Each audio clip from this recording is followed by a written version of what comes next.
Salut, c'est Bhaskar pour Hypnomachie. Vidéo bonus comme ça, tournée donc sans montage ni extrait de film. Consécutivement à vos réactions sur la dernière vidéo sur la drague et puis sur aussi ce qui se passe sur la page Facebook Hypnomachie où j'en profite pour vous parler de choses que j'ai envie de dire mais où j'ai pas forcément matière à faire une grosse vidéo de 40 minutes, 45 minutes puisque c'est le format qui semble s'imposer avec le temps. Alors, aujourd'hui j'avais envie de vous parler notamment de la notion de naturel. C'est une notion que j'arrête pas de voir sur internet. Alors ça va de gens qui prônent un mode de vie naturel, des aliments naturels, etc. De dire non, on préfère éviter la chimie, etc. Bon. Alors moi j'aime beaucoup la biologie. La biologie c'est quand même la science qui étudie le vivant. Et donc pour ce qui est de parler de la nature et donc du naturel, je me dis que la biologie a peut-être des choses à nous dire. C'est peut-être même la science de référence sur le sujet à mon avis. Même si ça exclut pas d'aller prendre d'autres points de vue évidemment. Voilà, et alors effectivement la notion de naturel déjà philosophiquement n'a de sens que dans une opposition entre le naturel et l'artificiel. Or où est-ce qu'on met la différence entre le naturel et l'artificiel? Et ma foi en fait on ne sait pas le faire, et donc quand on le fait, on tombe nécessairement dans une forme d'idéologie, c'est-à-dire qu'on coupe, schlac, avec deux côtés, naturel, artificiel, et on peut couper là ou là, et selon là où on coupe, c'est en fonction de dogmes idéologiques. C'est pas grave, hein, pas de problème, moi j'ai rien contre l'idéologie. Personnellement, je me sers de l'idéologie très souvent dans ma vie. Hein. J'ai un système limbique, donc j'utilise l'idéologie. Pas de problème avec ça, simplement, quand j'utilise l'idéologie pour me permettre l'action, j'essaie de mettre de la conscience là-dessus, tout simplement. Et de ne pas me raconter que je ne suis pas dans l'idéologie à ce moment-là. Enfin, en tout cas, j'essaye. Donc, cette notion de naturel, je la rencontre donc effectivement dans des oppositions, comme si par exemple il y avait une espèce d'opposition très claire entre, entre la chimie de la nature et la chimie laboratoire. Alors, je peux entendre que derrière, quand il est question de naturel, il est question de dire de produits réarrangés par l'homme, etc. au niveau moléculaire. Oui, d'accord, mais en fait, c'est pas naturel le mot qui convient. Ce serait intéressant de trouver un autre dans ces moments-là, parce que sinon, ça entretient certains amalgames au niveau émotionnel. Ce sophisme-là est assez bien connu, donc je vais pas revenir dessus. Par contre, l'autre jour, il y a très peu de temps là, il y a mon collègue, un collègue thérapeute qui s'appelle Laurent Martinez, qui fait aussi des vidéos sur YouTube, dont j'aime beaucoup le travail au point que je l'ai cité dans mon livre, voilà, c'est dire toute l'estime que j'ai pour son travail, qui nous a pondu là une série de vidéos sur un thème où je me suis dit merde, qu'est-ce qui se passe? Alors je lui ai écrit un mot dans les commentaires, dans lesquels je disais mais Laurent, qu'est-ce qui t'arrive? Parce que Laurent, qui d'habitude m'a habitué à une telle régularité dans son approche, pareil, qui est très proche d'ailleurs de ce que moi je peux proposer, de mettre de la conscience sur des choses, là nous a fait une vidéo sur la monnaie, le capitalisme, etc. Et alors là j'ai vu arriver le retour de l'idéologie, alors ce qui serait pas grave si c'était assumé personnellement, mais où là, je suis tombé sur un certain nombre de choses où j'ai fait oh là là. Ça parle de sélection naturelle. Dans sa vidéo, Laurent parle de sélection naturelle, où son argument c'est de dire, alors lui il peste contre le capitalisme, il a le droit, hein, il y a plein de bonnes raisons de pester contre le capitalisme, pas de problème avec ça, mais il peste contre le capitalisme avec l'argument suivant. En gros, il peste contre l'argument qui consiste à défendre le capitalisme en disant que ce serait le résultat d'une certaine forme de sélection naturelle, et que du coup, le sous-entendu, le sous-texte, c'est qu'il faut respecter la nature et qu'on ne peut pas aller contre la nature, et voilà, et que donc du coup, s'il y a des inégalités liées au capitalisme, c'est des inégalités liées à la sélection naturelle. Bon. Et d'un point de vue biologique, ma foi, c'est parfaitement exact. C'est-à-dire que la sélection naturelle a lieu et continue d'avoir lieu, et que contrairement à ce qu'il dit, lorsqu'un être humain invente un outil, que ce soit un arc, des outils vraiment rudimentaires ou des outils beaucoup plus complexes, hein, le néocortex de l'homme lui a permis d'inventer des outils, et c'est ça qui a fait qu'aujourd'hui il règne sur le monde animal. Hein, et qu'en tout cas c'est très difficile pour un animal de réussir à triompher des humains, sauf si les humains n'ont pas les outils. Il donne l'exemple de pays qui envahissent d'autres pays en balançant des bombes. Alors je suppose que tu fais référence plus ou moins à une forme d'impérialisme américain, bon, je te rejoins là-dessus, pas de problème, en effet, c'est assez bien documenté sur le fait que la plupart des guerres aujourd'hui ont des intérêts derrière économiques, des intérêts géopolitiques, etc. Je dis, on va pas remettre ça en cause là tout de suite. mais Laurent, tu sembles considérer que les bombes ne font pas partie d'un processus naturel. Donc ce faisant, tu peux, mais tu te mets dans une forme d'idéologie où tu tranches et où tu dis, alors, l'arc c'est encore naturel ou pas? Ouais, l'arme à feu, ça va? La bombe, non. Tu vois, où est-ce qu'on met la frontière? Il n'y a pas de bonne réponse à ça. Parce que justement, au niveau biologique, on considère que tout ça, ce sont des extensions du cerveau et que ça fait partie, en fait, justement, du processus de sélection naturelle, à la fois au sein d'une même espèce, où on a vu des peuples qui se sont fait décimer parce qu'ils avaient une technologie moindre, hein, je pense typiquement aux conquistadors qui arrivent avec les armes à feu, voilà, ou à la guerre des boxeurs en Chine, etc. Ou bref, où une peuplade humaine qui avait une avancée technologique a pris un avantage énorme sur celle qui l'avait pas, et donc a pu récupérer des ressources, etc. Enfin bref, on est complètement dans de la sélection naturelle. Voilà, ou même entre espèces, où donc quand je dis l'être humain a pris l'ascendant sur des animaux, voilà, donc pas de problème, tout ça fait partie en fait de la sélection naturelle. Donc en fait, ton argument, là, tu fais dire à la théorie de la sélection naturelle ce qu'elle ne dit pas. Et ce qui est d'autant plus cocasse, c'est que tu dis, il y a des gens, ils n'ont pas lu Darwin, ils n'ont pas compris Darwin. Ben oui, j'en vois bien, là, qui n'a pas compris Darwin. Alors là encore, pour moi, tu restes quelqu'un de très intelligent, tu restes quelqu'un dont les travaux valent le coup là-dessus. Mais sur ce coup-là, non. Et ce qui m'emmerde d'autant plus, c'est que, alors que je te le dise, tu maintiennes ta position. Alors, tu peux, je te demande pas comment dire, je te demande pas de dire oui, amen. D'ailleurs, tu fais ce que tu veux. Moi, je fais une vidéo, voilà, toi, tu dis ce que tu veux, moi, je dis ce que je veux, et puis après, chacun voit midi à sa porte. Voilà, ce que tu appelles le respect, et que j'appelle aussi le respect. Voilà. Simplement, je dis que quand tu dis que tu ne fais pas d'idéologie, parce que tu le dis aussi dans tes vidéos, justement, que tu ne fais pas d'idéologie, moi, je te dis si. Si, simplement, c'est l'idéologie. Dans une vidéo, par exemple, et dans des commentaires, tu dis que toi tu te contentes de regarder les choses avec les 5 sens et que ça c'est pas l'idéologie. Si, c'est de l'idéologie. Ça s'appelle le sensorialisme. Vous avez une page Wikipédia là-dessus, etc. Le sensorialisme, c'est l'idéologie qui consiste à dire que par mes 5 sens, je vois le réel. À ça, tu as fait une réponse qui consiste à dire non, mes 5 sens sont pas parfaits. D'ailleurs, tu dis je peux pas voir derrière moi, etc. Pas de problème. On est d'accord, les 5 sens sont pas parfaits. Mais néanmoins, ils me renseignent quand même un peu sur le réel. Tu affirmes, démontre-le. Moi, je dis que non, on ne sait pas ça. Et qu'on postule le réel. Et que ce postulat du réel, c'est une forme d'idéologie, justement. Et c'est inclus dans le sensorialisme. J'en ai parlé déjà dans la vidéo sur la zététique. Parce que, moi, il y a une notion que tu as proposée, que j'adore. Ça fait un peu... dialogue par vidéo interposée. Moi, il y a une notion que j'adore, que tu proposes, qui est la notion de symbole et de diabole. Hein, donc, pour Laurent Martinez, si j'ai bien compris, hein, donc si j'ai pas bien compris ça, je serais ravi qu'on me reprenne. Le symbole, c'est ce qui va rapprocher du réel, le diabole, c'est ce qui va en éloigner. C'est intéressant, parce qu'effectivement, toi comme moi qui travaille justement en thérapeutique avec des gens, on voit bien que des fois on a des gens qui arrivent et qui ont des visions du monde qui les amènent au bord du suicide parce qu'on leur a fait prendre des vessies pour des lanternes. Et comme ils y croient, ils sont dans un état de détresse absolument terrible. Et voilà, ce que donc tu appellerais, si j'ai bien compris, un diabole. C'est-à-dire quelque chose qui coupe du réel, et parce que ça coupe du réel, ça aliène en fait l'individu de lui-même, et du coup il n'arrive pas à voir. Ouais, d'accord.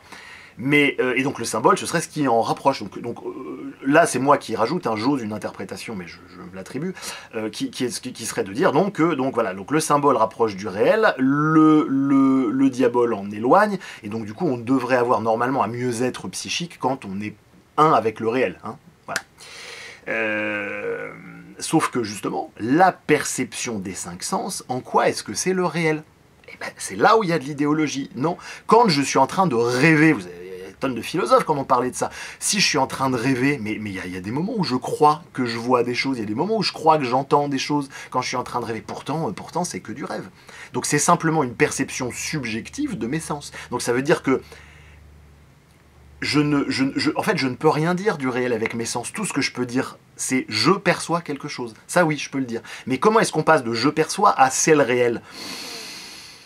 On sait pas. Alors, il y en a qui vont dire, ouais, mais le réel a des conséquences sur nous. Mais dans un rêve aussi, je perçois, il y a des conséquences, et je peux même avoir très mal dans un rêve. Je peux vraiment avoir de la douleur physique dans un rêve, c'est possible aussi. Donc, comment est-ce que je sais que je fais la différence entre le rêve et le réel? Et ça, pour moi, tu n'y apportes pas de réponse claire, et c'est pas pour rien, c'est que je crois, à moins que tu saches quelque chose que j'ignore, mais que tu ne peux pas le faire. ou que tu ne peux le faire qu'à partir du moment où tu fais confiance à tes sensations corporelles au-delà d'un certain point, et où là, il y a ce qu'on appelle une pétition de principe. C'est-à-dire que tu postules que les sens sont le réel, et puis du coup, après, ça se valide. Là encore, c'est une forme d'idéologie, aucun problème là-dessus. Simplement, c'est de l'idéologie. Donc quand derrière, il y a le propos qui dit « ça n'est pas de l'idéologie », moi je dis juste non. Voilà. Et c'est ok. T'as l'idéologie, j'ai de l'idéologie, les gens qui nous regardent ont de l'idéologie, tout le monde a de l'idéologie. La question, moi ce que je propose, c'est simplement de dire l'idéologie, c'est pas sale du tout. Ce qui est plus emmerdant, c'est l'absence de conscience que c'est une idéologie. Parce que toutes les horreurs, oui, ont été faites au nom d'une idéologie, pas de problème. Mais il y a aussi plein de gens qui ont des idéologies qui font pas d'horreur. Ça veut bien dire que c'est pas l'idéologie le problème. Le problème, c'est l'absence de conscience et la confusion carte-territoire, justement. Alors effectivement, dans ta vidéo, tu rappelles que carte territoire, ça vient de Korzybski, etc. Pas de problème. Que Korzybski lui-même était dans un postulat plus ou moins sensorialiste, pas de problème. Mais on peut garder la notion, la carte n'est pas le territoire, sans forcément adhérer à l'idéologie sensorialiste de Korzybski. Voilà. Enfin, c'est très bien le sensorialisme. Moi-même, je suis très souvent dans l'idéologie sensorialiste. Hein. Simplement, la carte du sensorialiste n'est pas le territoire de la vie, non plus. Voilà ce que je voulais dire sur la notion de naturel et sur une espèce de vidéo de Laurent Martinez qui m'a vraiment fait réagir là-dessus, parce que je me suis dit merde, qu'est-ce qui se passe? Un autre point aussi, moi, que je vois souvent sur la notion de naturel, c'est quand on parle de droit naturel. J'avais parlé du droit naturel dans la notion, dans la vidéo sur l'utilitarisme. Alors, il y a des gens qui m'ont dit c'est quoi le droit naturel dans les commentaires. J'aurais dit écoutez les mecs, cherchez par vous-même. Moi je suis là pour vous donner des pistes. Peut-être un jour je ferai quelque chose là-dessus, mais enfin c'est... Voilà, merde à la génération tout cuit dans le bec, bougez-vous, faites-vous vos propres recherches, vous allez voir c'est beaucoup plus formateur de faire ses propres recherches, parce qu'on apprend à chercher et on est enrichi du mécanisme du fait de faire des recherches. Mais en tout cas beaucoup de gens, par exemple quand on parle de droit naturel, disent ouais mais c'est pas naturel le droit naturel. Ah ouais mais alors carrément, le droit naturel, je suis complètement d'accord, n'a rien de naturel. Alors là, moi, je défendrai certainement pas l'usage du mot naturel pour le droit naturel. Quand je parle du droit naturel, je ne crois absolument pas que ce soit quelque chose de naturel, mais absolument pas. C'est juste que, historiquement, le droit naturel, ça a émergé à l'époque où les philosophes étaient encore très chrétiens et pensaient que c'était une espèce de loi naturelle qui dépend... Ils essentialisaient. Ils pensaient que c'était une espèce de droit naturel qui descendait de Dieu. Et puis avec les années et les siècles, les philosophes se sont rendus compte qu'en fait on n'avait pas du tout besoin de l'hypothèse Dieu pour expliquer le droit naturel et qu'en fait on pouvait très bien s'en passer. Mais le mot est resté, voilà. Donc bon, comme le mot est resté, je continue de l'utiliser, mais je suis le premier à croire que ce serait pas mal d'arrêter d'utiliser ce mot, parce qu'effectivement il induit en erreur, et puis c'est pas très sexy, puis ça n'a aucun sens en fait. Hein. J'adore les petits jetongs, ça fait très de Lavier dans l'idée. Voilà, je termine donc avec quoi? Oui, malheureusement, ça m'emmerde, punaise que ça m'emmerde, mais j'ai dû encore bannir quelqu'un là de la page Facebook, Hypnomachie. Ça m'emmerde, vraiment ça m'emmerde. Alors il y a toujours des gens qui comprennent pas la logique sacrificielle, qui vont dire ouais, tu nous parles de logique sacrificielle, mais regarde là t'as banni quelqu'un. Oui, j'ai banni quelqu'un. Oui, parce que si je le faisais pas, c'est moi que je sacrifiais, donc j'ai pas envie. La logique sacrificielle, c'est pas ça. Alors effectivement, là j'aurais aimé faire un truc gagnant-gagnant avec cette personne. J'aurais vraiment aimé. J'ai tout fait pour d'ailleurs. J'ai tout fait pour. Si vous regardez bien, je bannis jamais la première fois. C'est vraiment. Ouais. Mais là, j'ai vraiment essayé. Je l'avais déjà banni sur Facebook avant, et puis là, il était quand même encore sur la page Facebook, et puis j'ai vu qu'encore et encore. Et que ça commençait à devenir vraiment insultant avec des trucs vraiment où il n'y avait pas d'altérité, où ça nie l'autre, c'est juste voilà, toi tu n'existes pas, tu machin, bon bah écoute, si on est à ce niveau-là de logique sacrificielle et que toi t'es vraiment en mode non, toi en face t'existes pas et il y a que moi, et bah tu peux le croire dans ton espace souverain, mais moi dans mon espace souverain ce sera non. Voilà, et je le ferai, et quand je te mets dehors, et c'est aussi valable pour les suivants, je le fais toujours avec le cœur qui saigne. Voilà, je le fais avec le cœur qui saigne. J'ai pas de joie, ça me fait chier. J'aurais aimé que tu restes. J'aurais aimé que tu vous, hein, c'est des gens que je connais pas, mais je m'en fous. C'est des frères humains, donc voilà. Moi, j'aime pas mettre quelqu'un dehors. Ça m'emmerde, voilà, ça m'emmerde parce que je trouve que on a été trop con et que on n'a pas réussi à faire un truc ensemble, voilà. Donc pour les jeunes internet qui pensaient que j'étais un grand maître Bouddha, je sais pas quoi, qui est tout le temps dans une logique sacrificielle en permanence, dans une logique non sacrificielle en permanence, c'est pas vrai. Je suis un être humain comme vous, voilà, je chemine là-dessus, j'apprends, je trébuche, etc. Alors là, j'ai fait le moins sacrificiel que je pouvais faire, qui était de dire, voilà, moi je me respecte, pas de problème, je me sacrifie pas. Et toi, bah, je t'apprends que tu ne peux pas dire ce que tu veux avec les gens quand tu veux, quand il s'agit de leur manquer de respect et que ça a des conséquences. Voilà. Je te le dis une fois, je te le dis deux fois, je te le dis trois fois, tu ne comprends pas. Bon, bah, si tu ne comprends pas, au bout d'un moment, moi je suis démuni, donc tu vas aller le comprendre ailleurs. Et je continue de me sentir relié à toi dans mon cœur. Voilà. Et j'espère qu'on arrivera à faire mieux plus tard. Voilà. Mais pour l'instant, moi, j'ai pas le temps de gérer tous les mecs du web qui viennent en mode j'insulte les gens. Voilà. Je suis vraiment ouvert à la discussion, je suis vraiment ouvert éventuellement au désaccord, etc. Vous avez plein de vidéos dans des commentaires où il y a des longues discussions avec des échanges d'arguments, de points de vue, de trucs, pas de problème. Tant que c'est fait dans le respect, qu'il n'y a pas d'insultes ou de mépris ou de choses comme ça, et pas de problème. Voilà. Bah sinon, s'il y a, je kick pas forcément, s'il y a, parce qu'il y a des jours où j'ai plein d'énergie, où je suis rempli de compassion et d'amour et de trucs comme ça, où je vois bien que l'autre, il est là, il fait ouais, il se débat dans son truc, il n'y a pas de problème. Souvent dans les commentaires, je suis un peu plus cool avec ça. Sur la page Facebook Hypnomachie, par contre, si vous venez, c'est pour faire de l'hypnomachie, hein, c'est pas pour ce genre de choses-là. Voilà, ça je les réserve sur les commentaires. Parce que je me dis, sur YouTube, les gens, ils connaissent pas forcément ma démarche, etc. Donc je suis un peu plus tolérant. Faites pas chier trop quand même. Et voilà. Voilà, qu'est-ce que je voulais vous dire sinon? Oui, bah oui, parce qu'en fait, tout le problème des vidéos, justement, c'est comme ça menace le cadre et l'idéologie, parce que reconnaître que le cadre, c'est une idéologie, bah, quand on a fait un peu d'hypnomachie, c'est pas un problème, en fait, parce qu'on arrive à se sentir soi, indépendamment d'eux, mais quand quand à un moment donné il y a un propos qui nous montre que notre cadre n'est qu'en fait un cadre et n'est pas la vie, et qui nous montre qu'on confond la cadre et le territoire, il y a un mécanisme classique dont j'avais déjà parlé dans une autre vidéo bonus, qui est le mécanisme de projection. C'est on prend les points faibles de notre cadre, on prend les petits arrangements avec notre cadre et on les projette sur l'extérieur. Ce qui fait que le monde extérieur est perçu comme plus menaçant qu'il n'est réellement, et le monde intérieur comme plus safe qu'il n'est réellement. Bon, bah, c'est une forme de mécanisme de défense assez connu, mais j'ai bien aimé ce mot d'un auteur dont je vous conseillerais le livre le mois prochain, normalement, si tout va bien, qui avait fini un de ces livres comme ça que j'avais beaucoup aimé, par cette distinction que je partage avec vous pour finir cette vidéo. L'idée, que ce soit dans Hypnomachie ou dans le propos de cet auteur, où c'est exactement la même notion, c'est de passer de la paranoïa à la métanoïa. Voilà, j'avais trouvé ça très très joli et très très élégant, et j'avais envie de finir en vous le partageant avec vous. Voilà les amis, c'est tout pour cette vidéo. 16 minutes, 17 minutes, 18 minutes, c'est très très bien, c'est une bonne durée. Actuellement, là, je vous ai préparé plein de surprises pendant le mois de mars. Il va y avoir d'autres entretiens avec d'autres personnes, un peu comme on avait fait avec Pank là. Bon, avec Pank, je sais pas pourquoi, ça n'a pas l'air de vous plaire beaucoup. Bon, écoutez, voilà, je vais quand même rester avec d'autres intervenants, avec d'autres façons de faire, histoire de voir si c'est le format qui vous plaît pas, si c'est les thèmes qui vous ont pas plu, etc. En tout cas, ça m'intéresse d'avoir vos retours aussi en commentaire, voilà. Donc là, je vous ai fait un petit... je vous ai fait quasiment 50 minutes avec un expert du sommeil, voilà, qui sortira normalement au mois de mai, et au mois d'avril, on va parler un petit peu d'épistémologie, et justement de la difficulté à faire comprendre la logique sacrificielle à des gens qui sont habitués et conditionnés à la logique sacrificielle. Et donc pareil, on a un peu moins d'une heure de vidéo avec un autre de mes amis qui a une autre chaîne YouTube. Ce sera l'occasion pour vous de la découvrir si vous ne la connaissiez pas déjà. Voilà pour les petites surprises que je vous propose.